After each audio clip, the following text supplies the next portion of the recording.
ఇక ఏపీలో మరొకసారి ఎలక్షన్ హీట్ పెరుగుతోంది. స్థానిక సంస్థల ఎన్నికల కోసం పార్టీలు పోటాపోటీగా సమావేశాల్లో మంతనాల్లో ఉన్నాయి. అటు చంద్రబాబు కొందరు ఎమ్మెల్యేలపై తీవ్ర అసంతృప్తితో ఉన్నట్లుగా తెలుస్తోంది. ఇటు జగన్ మెగా మీటింగ్ కు రెడీ అవుతున్నారు. మొత్తంగా ఏం జరగబోతోంది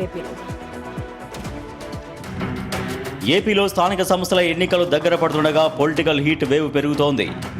సీఎం చంద్రబాబు పార్టీ ఎమ్మెల్యేల పనితీరుపై అసంతృప్తితో ఉన్నారు. డేంజర్ జోన్లో 40 మంది ఉన్నట్లు సమాచారం. రోజుకి 5 చొప్పున కౌన్సిలింగ్ నిర్వహించేలా ప్లాన్ చేస్తున్నారు. పనితీరు బాగోకపోతే చర్యలు తప్పవని సిగ్నల్స్ కూడా పంపిస్తున్నారు. అటు వైఎస్ఆర్సీపీ కూడా గేమ్ స్పీడ్ చేస్తోంది. 170 అసెంబ్లీ నియోజకవర్గాల పార్టీ ఇన్ఛార్జీలు సమన్వయకర్తలతో జగన్ మెగా మీటింగ్ పెడుతున్నారు. స్థానిక ఎన్నికలకు రెడీ కావాలని ఆదేశాలు ఇవ్వబోతున్నారు. స్ట్రాటజీ కూడా చెప్పనున్నారు. ఈ లోకల్ ఎన్నికల్లో వైసీపీ కంటే కూటమికే ఎక్కువ సవాళ్లు కనిపిస్తున్నాయి. సీట్ల పంపకం, క్యాడర్ అసంతృప్తి టెన్షన్ పెడుతోంది. సో రెండు వైపులా గేమ్ ఆన్లోనే ఉంది. మరి చివరికి నెగ్గేదెవరు? అక్టోబర్ ఆఖరికల్లా ఈ స్థానిక సంస్థల ఎన్నికల్ని ముగించాలనే ఉద్దేశంతో కూటమి ప్రభుత్వం ఉంది కాబట్టి ఎన్నికల హీటు మొదలైందనే చెప్పుకోవచ్చు. ఈ రెండు పార్టీల వైఖరి చూసినా కూడా అట్లనే అనిపిస్తుంది. అయితే ఒక 48 మంది ఎమ్మెల్యేల విషయంలో కొంత అసంతృప్తిగా ఉన్నారు చంద్రబాబు నాయుడు గారు అని కూడా తెలుస్తుంది. ఎందుకంటే కొంతమంది ఏమో తొలిసారిగా గెలిచిన వాళ్ళు, కొంతమంది ఏమో ఇంతకుముందు గెలిచినా కూడా చాలా పక్క నియోజకవర్గాలతో కావచ్చు, లోకల్లో కూడా వివాదాలకు కేంద్ర బిందువుగా ఉన్న వాళ్ళు ఉన్నారు. కొంతమంది ఏమో సొంత బిజినెస్లను చూసుకుంటూ పార్టీని పట్టించుకోని వాళ్ళు. అంటే ఈ 48 మంది కూడా ఈ వ్యవహారాలే చేస్తున్నారనమాట. వీళ్ళు ఇట్లా ఉంటే మన 48 నియోజకవర్గాల పరిధిలో స్థానిక సంస్థల్లో ఎన్నో సీట్లు ఉంటాయి. అన్నిటి మీద ఎఫెక్ట్ పడుతుంది కదా. మీరు యాక్టివ్గా ఎందుకు పని చేస్తలేరు అని గత క్యాబినెట్ అప్పుడు కూడా హెచ్చరించారు. అయినా మారలేదు. ఇప్పుడు కూడా హెచ్చరించారు.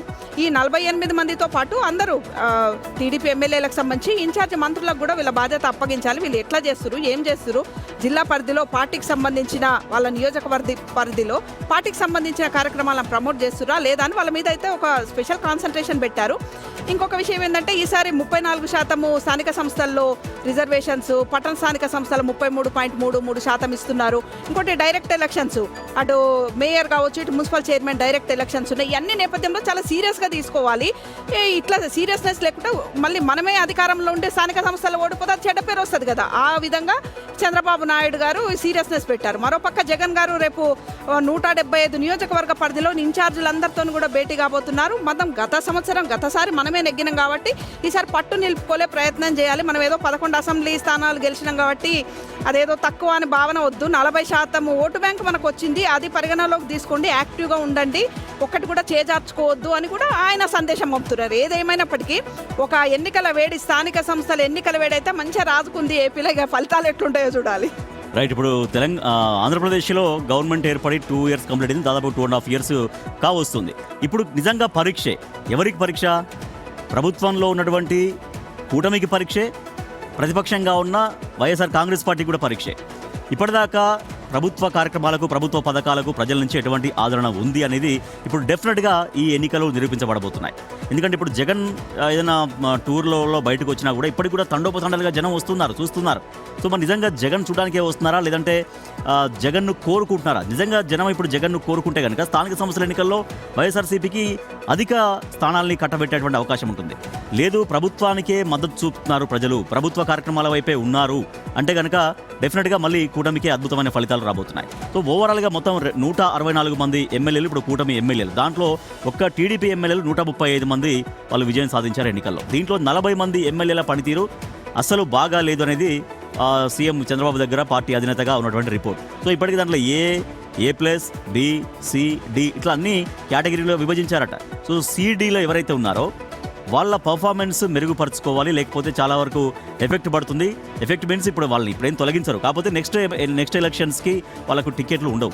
సో అందుకే వాళ్ళు 40 మందికి కొంచెం చంద్రబాబు చాలా గట్టిగానే క్లాస్ పీకుతున్నట్టుగా, ఇలా పనిచేస్తే స్థానిక సంస్థల ఎన్నికలను ఎదుర్కోవడం కష్టం అన్నటువంటి సంకేతాలను కూడా ఇస్తున్నట్టుగా, రాబోయే రోజుల్లో మీ రాజకీయ భవిష్యత్తు కూడా ఇబ్బందులు పడుతుందంటూ చంద్రబాబు నాయుడు హెచ్చరిక జారీ చేస్తున్నారు. At the same time Jagan మాత్రం కొంత యాక్టివ్గానే వెళ్తున్నారు. ఎస్, అసెంబ్లీలో 11 స్థానాలు వచ్చినప్పటికీ కూడా ఈ స్థానిక సంస్థల ఎన్నికల్లో తిరిగి పుంజుకొని నిలబడగలిగితే నెక్స్ట్ రాబోయే అసెంబ్లీ ఎన్నికలకి చాలా గట్టిగా బలాన్ని పుంజుకున్నట్టు అవుతుంది. కాబట్టి వైఎస్ఆర్ కాంగ్రెస్ పార్టీ చాలా ఎఫర్ట్గా పెడుతుంది. రిజల్ట్స్ ఏ రకంగా ఉంటాయనేది చూడాలి. ఎస్ సార్, ఏదైనా కావచ్చు. అక్టోబర్లో ఈ లోకల్ బాడీ ఎలక్షన్స్ నిర్వహించడానికి ఏపీ సర్కార్ ముందు అడుగు వేస్తుందని చెప్పొచ్చు. దీంట్లో ఏమేమి ఉంటాయి? గ్రామ పంచాయతీలకు సంబంధించి జెడ్పీటీసీలు, ఎంపీటీసీలు, మున్సిపాలిటీలు, నగర పంచాయతీలు, మున్సిపల్ కార్పొరేషన్ సంబంధించి ఎలక్షన్స్ అయితే జరగబోతున్నాయి. మనం గత 2 రోజుల ముందు కూడా మాట్లాడుకున్నాం, డైరెక్ట్ ఎలక్షన్స్ జరగబోతుంది ఈసారి. మున్సిపల్ చైర్మన్కి సంబంధించి అదే విధంగా మేయర్ సంబంధించి డైరెక్ట్, అంటే కౌన్సిలర్స్ ఎన్నుకుంటే మున్సిపల్ చైర్మన్, కార్పొరేటర్స్ ఎన్నుకుంటే మేయర్, ఈ విధంగా కాకుండా మున్సిపల్ చైర్మన్, కార్పొరేట్ ఏదైతే మేయర్ని కూడా డైరెక్ట్గానే ప్రజలు ఎన్నుకునే విధానాన్ని కొత్తగా తీసుకురాబోతుంది. కొత్తగా తీసుకొచ్చేదే కాదు, మళ్ళీ ఒకసారి అమల్లో తీసుకురాబోతుంది ఏపీ సర్కార్. రైట్, ఇదొక అంశం. అయితే మొత్తం 164 మంది కదా ఏపీలో కూటమి, దాంట్లో మొత్తం 40 మంది టీడీపీకి సంబంధించిన ఎమ్మెల్యేల మీద కాస్త గుర్రుగా ఉన్నారు సీఎం అనేది. ఇప్పుడే కాదు, మంత్రుల మీద కూడా ఆగ్రహం వ్యక్తం చేసిన సందర్భాలు మనకు కనిపించాయి. ఎందుకంటే రిపోర్ట్ ఏ టైం అంటే టైం సెకండ్స్ తో పాటు ఫైల్ క్లియరెన్స్ సంబంధించి ఎందుకు వెనకడిగేస్తున్నారు, ప్రతిదీ క్షుణ్ణంగా గమనిస్తోంది కూటమిలో ఉన్నటువంటి టీడీపీ. సో ఎందుకు చేయట్లేదు ఏంటి అనేది. ఇక వైసీపీ విషయానికి వస్తే, ఎస్, వైసీపీ కూడా అదే స్థాయిలో ముందుకెళ్తోంది. అసెంబ్లీకి రావట్లేదన్న ఒక పేరు తప్ప ప్రతిపక్ష హోదా ఇవ్వట్లేదు అని బయట అనేక విషయాలకు సంబంధించి, మెగా డిఎస్కి సంబంధించి, రైతులకు సంబంధించి, పొగాకు రైతులకు సంబంధించి అనేక విషయాలకు సంబంధించి ప్రజలకు వెళ్తున్నారు, మాట్లాడుతున్నారు. ప్రజాదరణ ఉంటుంది, జగన్ వస్తున్నారంటే, తండోపతండాలకు వస్తున్నారంటే, అధికారం ఉన్నప్పుడు సిద్ధం సభలకు ఇంతకు మించి వచ్చారు. కానీ అక్కడ ఓట్ అనేది చాలా కీలకంగా మారుతోంది. వస్తున్నారంటే ఒక స్టార్ వస్తుంటే మనకి ఏ విధంగా ప్రతి ఒక్కరు చూస్తుంటారు, ఆ విధంగా చిరంజీవి వచ్చినప్పుడు కూడా జనాదరణ మనం చూసాము. పవన్ కళ్యాణ్ వస్తుంటే కనుక 2 స్థానాల్లో గెలుస్తారని అనుకున్నాం 2019 ఎలక్షన్స్లో, కానీ 2 స్థానాల్లో ఓడిపోయారు పవన్ కళ్యాణ్. సో ప్రజాదరణ అనేది పక్కన పెడితే, ప్రజా సమస్యల మీద ఎంతవరకు ఫోకస్ పెడుతున్నారు, ప్రజా సమస్యలు ఎంతవరకు ప్రభుత్వం దృష్టి తీసుకెళ్తున్నారు, దాని సత్ఫలితాలు ఎంతవరకు వస్తున్నాయి. సో అధికార ప్రతిపక్షాలు 2 టఫ్ ఫైట్ ఇస్తున్నాయి. ఇంకా టైం ఉంది కాబట్టి, అక్టోబర్ వరకు ఇంకా టైం ఉంది కాబట్టి, ఈ లోపే ఇంకాస్త వేగంగా ముందుకెళ్లే అవకాశం అయితే ఉంది. కానీ ఈసారి లోకల్ బాడీ ఎలక్షన్స్ అయితే చాలా ఉత్కంఠగా మారే ఛాన్స్ అయితే కనిపిస్తోంది. రైట్, అంటే విత్ ఇన్ ద పార్టీ ఇప్పుడు 3 పార్టీల్లో సీట్ల పంపకాలు అనేది పెద్ద తలనొప్పి యాక్చువల్గా. సో ఒక పార్టీలనే 2-3 ఆస్పిరెంట్స్ ఉంటారు, వాళ్ళకే ఉంటుంది. అట్లాంటి 3 పార్టీలను సాటిస్ఫై చేసి విజయం సాధించడం అంటే కూడా చాలా పెద్ద రిస్కే ఉంది. సో అది ఒక క్వశ్చన్ మనకు కనిపిస్తుంది. లోకల్ ఎన్నికలు ఏపీ రాజకీయాల్ని ఎలా మార్చివేస్తాయి? లోకల్ ఎన్నికలు ఆంధ్రప్రదేశ్ రాజకీయాల్ని మార్చివేస్తాయా, ఎలా మార్చివేయబోతున్నాయి అన్నటువంటి క్వశ్చన్ మనకు